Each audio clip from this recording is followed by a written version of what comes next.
105. 3:25 minutos. Llegó el hombre del dinero. Pero que está como tímido, yo no sé, él está tímido. Vamos a ver, un hombre tan grande y fuerte. Conceptuoso. ¿Verdad? Conceptuoso, maneja el tema. Sí, Félix Hidalgo, director del Comité Nacional de Salarios. Y todavía no llega a la Borona. Bueno, Buenas un tardes. tema.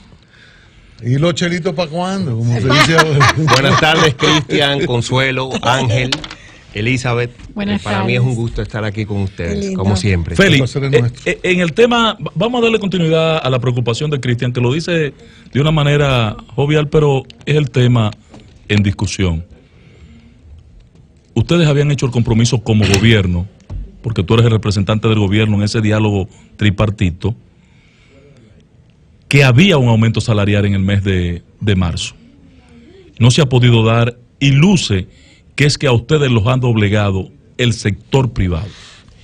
Fíjate, las discusiones salariales son bien complejas, junio. siempre. Es un órgano tripartito, porque estamos adscritos a la Organización Internacional del Trabajo, y no se pueden tomar decisiones unilaterales. Sí. ¿Qué ha sucedido? Que ciertamente el comité y el Ministerio de Trabajo presentaron una propuesta, pero esta propuesta ninguna de las partes la apoyaron. De hecho, el ministro tuvo una reunión con ambos sectores la semana pasada, por separado. Se le había dicho que sí, y ya ustedes saben lo que pasó el lunes. El sector trabajador se ausentó de manera injustificada porque no presentó una excusa. Nosotros nos enteramos por los medios de comunicación de que no iban a ir. Pero yo se la voy a dar ahorita. Y lamentablemente no podemos tomar una decisión como querían los empleadores sin una de las partes estar presente. O sea, el comité ha sido muy equilibrado con eso. La hemos tomado. En el 2017, por ejemplo, el sector empleador se paró de la mesa. Y nosotros como quiera propusimos un 20, pero ellos estuvieron en las discusiones. Ahora fue que los trabajadores ni siquiera se sentaron a evaluar las propuestas que teníamos sobre la mesa. No han participado en las discusiones. Sí, ahora, la primera propuesta. Y nosotros por prudencia y porque no hay ningún precedente, vamos a reunirnos a tomar decisiones sin una de las partes más importantes, que en este caso los trabajadores. Pero yo a la distancia, Hidalgo, percibo que quien está manillando el juego no es el Ministerio de Trabajo, que son los empleadores. Y ya ustedes pudieron haber salvado la situación, porque el tema que tranca el juego es la reclasificación de las empresas, y esa no es una facultad de ese consejo. Es un tema complejo, como tú has dicho, pero ya el comité, desde el 2007, se ha comprometido a servir de canal entre los sectores para que haya una reclasificación. ¿Cuál es el problema? Que no tenemos insumos suficientes para tomar una decisión. Desde el 7. ¿Qué quiere decir insumos suficientes? 7. No tenemos, por ejemplo, y se lo hemos pedido a los empleadores, un estudio de impacto económico que nos diga qué va a representar esa propuesta que tienen ellos. Solamente nos llevan una hoja, 8,5 por 11, y nos dicen, esta es la propuesta de nosotros. Es el sector empleador. Sí, y es muy lamentable. Pero ayer sí se habló con nosotros y fue muy detallosa. ¿Se dice así? Detallista, gracias. Fue muy detallista en la reclasificación, como ellos lo ven, y si es por venta, porque tú con una computadora y 2 gente pudiera, o sea, tienen muchos conceptos. Sí, pero ese es el concepto teórico. En la práctica usted tiene que llevar eso a tener insumos como un reporte de impuestos internos de qué realidad es la que hay detrás de una de esas empresas y su capital, su producción, lo que me llamó su la venta. atención que Circe fue tan minuciosa explicando la cuestión de la reclasificación. Se molestó mucho el día que los trabajadores no estaban ahí. Sí, se molestó mucho, sí. Y entendemos su frustración. Y cuando ellos no van. Y Circe en eso es muy clara. Y maneja los asuntos. Cuando ellos presentan la hoja, que ustedes les reclaman mayor insumo, eso es lo que me ¿qué ellos extraña? dicen? ¿Qué ellos alegan? Bueno, ellos dicen que eso realmente no representa una regresión salarial.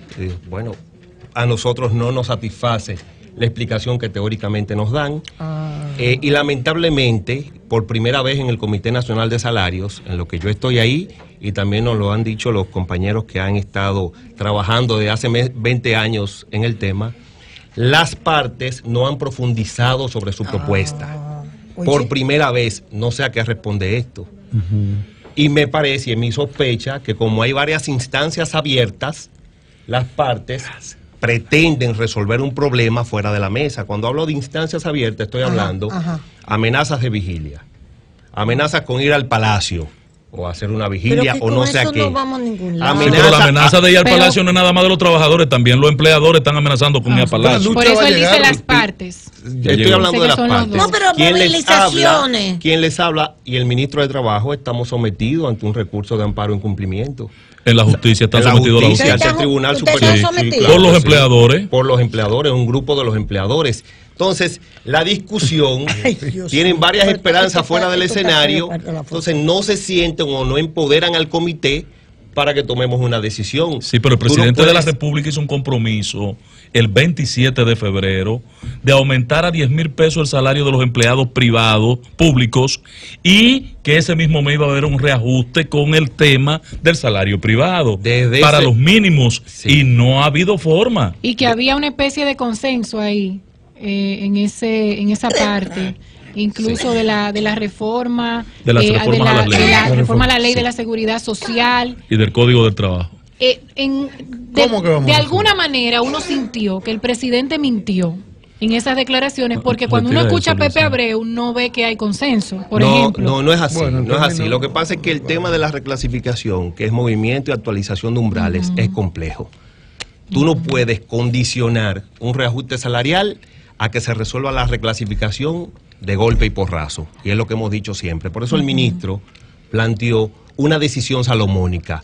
Vamos a decidir el aumento e inmediatamente vamos a quedarnos aquí reclasificando a las empresas, porque es un tema complejo. Me pareció muy sensato. Muy sensato.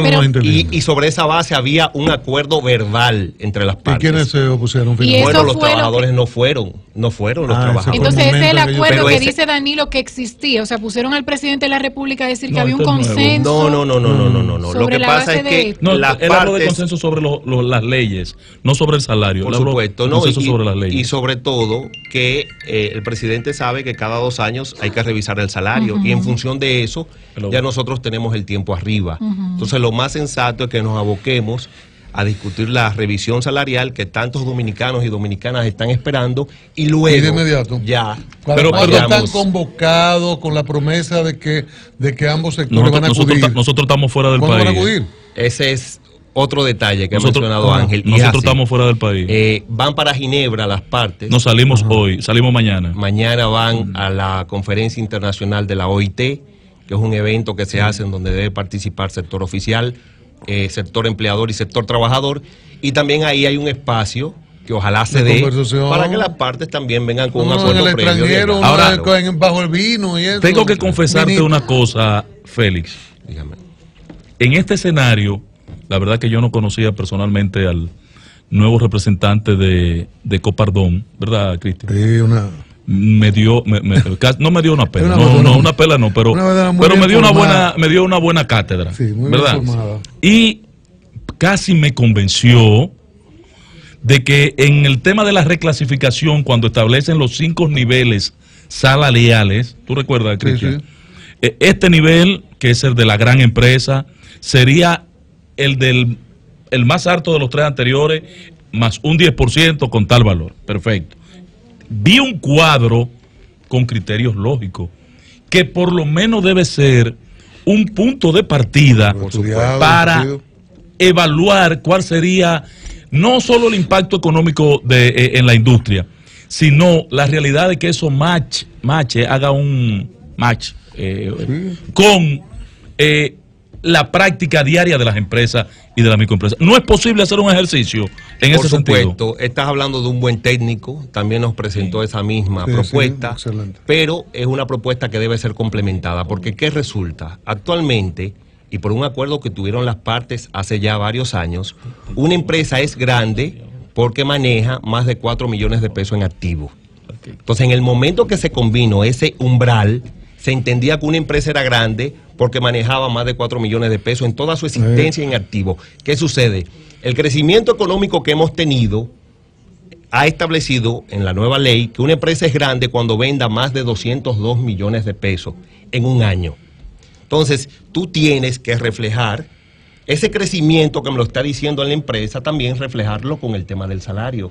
Claro. Y tú no puedes, sobre la base de que ya está desfasado los umbrales, desconocer que actualmente hay trabajadores en empresas micro, pequeña y mediana que están cobrando el salario mínimo más alto, que es 15.447. Es cierto. Te pongo un ejemplo. El súper del edificio, por ejemplo, donde viven ustedes, si viven en alguna torre, sí, Cristian, gana 15.447 pesos. Y esa persona trabaja en una entidad que no vende, que no tiene un volumen de ventas. En base a la nueva ley, ese condominio, ¿qué pasaría a ser? Una microempresa, menos una microempresa. Y ese trabajador pudiera estar pasando a ganar 10.000 pesos. Van a decir, no, pero es que tú no puedes reducírselo. No, no lo reduzco. Puedo desahuciarlo y contratar otro. Entonces, eso es regresivo. Y solamente con el caso de esos trabajadores tenemos 28.000 que están en esa condición. Ese es un buen detalle. Entonces, a mí me gustaría que me expliquen, y también le hemos pedido el fundamento legal de la propuesta, cómo podemos nosotros evitar que empleadores inescrupulosos se aprovechen de esa nueva reclasificación para disminuir salario. No al que tienen, porque eso no se puede hacer, sino desahuciar para contratar uno nuevo. Sí, eso es correcto. Eso es lo peligroso. ¿Y qué rol juega? Hablamos con Félix Hidalgo, director del Comité Nacional de Salarios. ¿Qué pinta en todo esto, que es el gran ausente, el Ministerio de Industria y Comercio? Bueno, el Ministerio de Industria y Comercio fue quien promovió la ley, y es una ley que, déjame decirle, ha impactado positivamente en muchísimas MIPYMES, y es a veces lo que nos preocupa, porque hemos visto a nivel del análisis comparado que en Latinoamérica lo que hacen los estados, los gobiernos, es darte apoyo de ventanilla única, como lo tienen aquí, darte apoyo con microcrédito, darte apoyo impuestos con el únicos, tema de impositivo, con lo que se está haciendo, claro, modificación a la seguridad social para darte una exención por un carácter transitorio, ¿verdad? Y darte, como en el caso, un 30% del tema de licitaciones públicas. Correcto. El intercambio es que yo te creo trabajo decente. Ese es el intercambio. O sea, no es que yo, luego de obtener eso, yo puedo proponerte a ti como Estado que me dé la oportunidad de crear trabajos chatarras. Entonces, lamentablemente, ¿qué es lo que está ocurriendo? Es una discusión bien profunda. Correcto, ¿Por qué? Lisa. Porque este año, por decirle un dato, 67.000 millones de pesos van a cobrar las MIPYMES certificadas que han participado en licitaciones, según la proyección que hemos visto.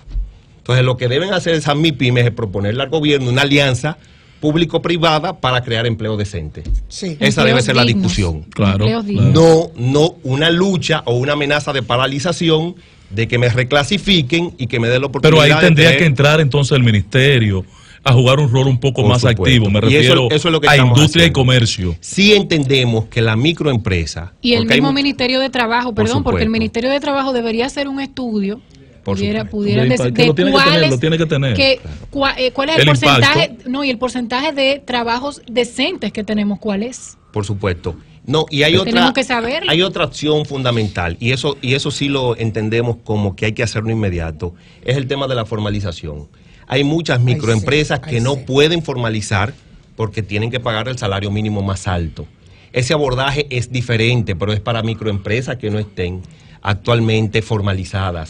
Y hay muchísimas iniciativas, e incluso que son comercios familiares, que el ministerio está evaluando, y es una propuesta que ha hecho el ministro, darle ciertas facilidades para salarios flexibles, pero que tengan un carácter de transitoriedad. O sea, tú eres una empresa que está naciendo ahora, pero no pienses que vas a durar 10 años con un salario privilegiado, porque tú nunca vas a querer crecer. Claro. Entonces el ministerio, el comité, está diseñando esa política salarial que te permita a ti beneficiarte, pero no más de 2 o 4 años, para que tú puedas crecer. ¿Se puede conocer en qué consiste? Es difícil llegar con la informalidad, sí, es así. Con la oscuridad, no transparencia de los empleos, porque tú sabes muy bien, Cristian Jiménez, que aquí hay gente que te paga un salario, que te pone un salario y después te dan 200 pesos, y agárrate de ahí también, pero para que no aparezcan los 200 pesos en la nómina. Ahora, ¿se puede conocer? Porque hay una serie de engaños y de vaina y de... Sí. Oye, que o se te paga en efectivo, no es fácil bregar ahí, o se te paga en efectivo. Sobre todo estamos hablando de transparencia. Lo están demandando los trabajadores, que Impuesto Interno intervenga. Claro. Los empresarios parecen salir huyendo a eso porque tienen temores de que se descubran cosas que no. O se te paga en efectivo, pero también las oficinas de abogados, por ejemplo, y ese tema de los profesionales liberales, que tú ganas por comisión. Así es. Muchas veces no te inscriben en la seguridad social y esas comisiones, supuestas comisiones, en realidad forman parte de un salario. Claro, en ese momento se te ha determinado un salario base y unas comisiones, pero no se reportan como beneficios. Por supuesto. Hidalgo, porque te lo pagan en efectivo. ¿Se puede conocer la propuesta que ustedes pusieron sobre la mesa? Es una propuesta metodológica. ¿Cuál es? La acabo de decir, vamos a discutir el salario, nos quedamos en sesión permanente, el gobierno da garantías de que vamos a salir con una solución de reclasificación, pero no haciéndola a la carrera, sino viendo estudios y haciendo análisis acerca del impacto de estas medidas. Pero no puede implicar, esa propuesta metodológica no puede estar aderezada por una propuesta media sobre las dos opciones. El sector empleador propuso primero un aumento de un 5%, luego lo elevó a un 10%, los trabajadores lo plantearon en 30%, luego lo bajaron a 20%, a 25%, ya están en 20%. ¿No podríamos buscar un punto de esa ¿En lo qué? ¿En lo qué? Que el gobierno juegue un rol en ese aspecto? Precisamente. Porque ya hemos perdido 3 meses de salario. En esos dos valores, ya nosotros tenemos más o menos una idea de cuál sería el número. Pero lo más importante aquí, porque es que a veces jugamos al todo o nada en las negociaciones, es que los trabajadores dicen que no se sientan a discutir nada que mencione reclasificación. Entonces los empleadores dicen, no aceptamos ningún aumento si previamente no se menciona la palabra reclasificación. Y así es muy difícil, ¿me entiendes? Sobre todo cuando el comité, como es el caso, no esté empoderado para tomar una decisión firme. ¿Por qué? Porque las mismas partes no le han dado el insumo y que muchas veces te dicen que van a acudir a instancias externas al comité para que se tome una decisión. Entonces el comité es para cuando nos conviene. Cuando no nos conviene, yo digo que voy a tocar otra puerta. Y así es muy difícil. ¿Qué pudieran hacer a propósito de esas instancias externas? Varias se han anunciado. Coge pan de Danilo, meterle presión, los empresarios. Los empresarios cogen pan de Danilo. Déjame decirte que nunca el comité ha recibido presión, ni de Palacio ni del ministro. Allá las decisiones se toman con los papeles encima de la mesa. Pero hay gente que abusa quizás de la relación que tiene con el presidente, a lo mejor, porque vienen y me dicen, sin eso estar en el ánimo de la discusión, que ellos son amigos del presidente, digo yo, y yo soy un servidor del presidente. Yo trabajo para el gobierno. Amigo, entonces, yo le diría, yo soy amiga. Es difícil. Con tu experiencia, Félix, la experiencia que tienes durante estos años, ¿cómo has tratado de negociar o de ser un moderador de estas negociaciones en tu experiencia? ¿En qué tiempo y si vamos a tener realmente una definición de este tema antes de que salga Danilo Medina del gobierno? No, por supuesto. O sea, eso porque estamos hablando en el 24. No, lo primero es que estamos en sesión permanente. No le diga eso, Elizabeth. Estamos con el tiempo encima. Estamos en sesión permanente. ¿Qué es lo que hace el ministerio? Incluso el ministro de Trabajo ahora mismo está tocando las puertas del sector trabajador para tratar de que se sienten de nuevo a la mesa del diálogo. ¿Qué es lo que hace el comité? Le echaron un boche. Le echaron un boche a los obreros. Nosotros defendimos a los obreros. Insistir en la concertación, y eso no nos puede cansar. Exacto. Insistir, incluso cuando se me ponen guapitos, que a veces se paran y se van, yo vuelvo y hablo con ellos porque no es un tema personal. Es un tema de compromiso país que debemos cumplir. Y yo sé que cuando Circe se ofende, cuando don Pepe se ofende, no lo están haciendo con la figura, lo están haciendo con el proceso y es normal eso. Claro. Pero debemos seguir insistiendo y constituirnos en puentes de entendimiento para que haya una solución lo antes posible. Excelente. Circe, todo lo que nos dijiste ayer que me encantó. pero que lo escriban, ¿tú entiendes? Que lo presenten. No han llevado un papelito los empresarios pero por eso, al consejo. Al comité de salario no han llevado el primer papel de propuesta, ni de nada. Pero tú estás diciéndole que preparen una propuesta de pero como no la han preparado, que la preparen, La propuesta se prepara cuando hay intención de que se manifieste algo. Repite eso, Pedro. Que la propuesta se prepara cuando hay la intención de que algo se lleve a cabo. Circe, permiso, Circe, por favor, para ver si subimos un poco todo esto y se moviliza. ¿Qué es una forma? Yo lo que quiero que veamos que es una forma de redistribuir la riqueza. La más expedita. La mejor. En lugar de estar dando, hoy me decía. Y bajan los niveles de violencia. Exacto. Y se nutre la eso familia. Tiene una repercusión. El trabajador trabaja con más amor. Con más ánimo, claro. Eso tiene una repercusión social que nos va a beneficiar a todos. Eso tiene una repercusión dinamiza social. La economía. Exacto. Los cuartos vuelven a los bolsillos de los empresarios. Y van a volver los cuartos a los bolsillos claro, los bienes y los servicios son ellos mismos que lo producen. Exacto. Del sector empresarial, que qué bueno. Que qué bueno.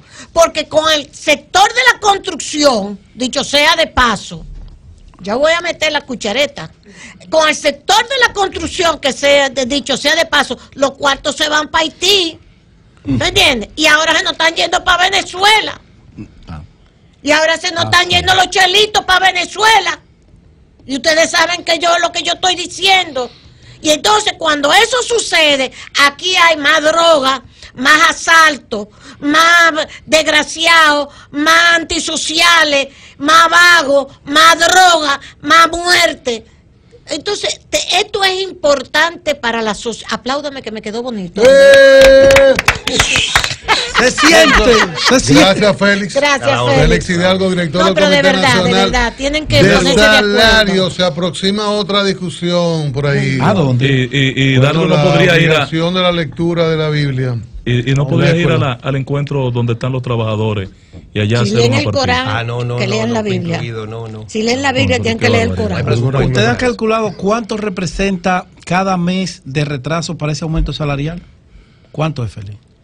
Bueno, actualmente la nómina del no sectorizado, según los datos que tenemos nosotros, son 22 mil millones de pesos. Eso se está ahorrando el empresariado. No, sería el aumento de un sector.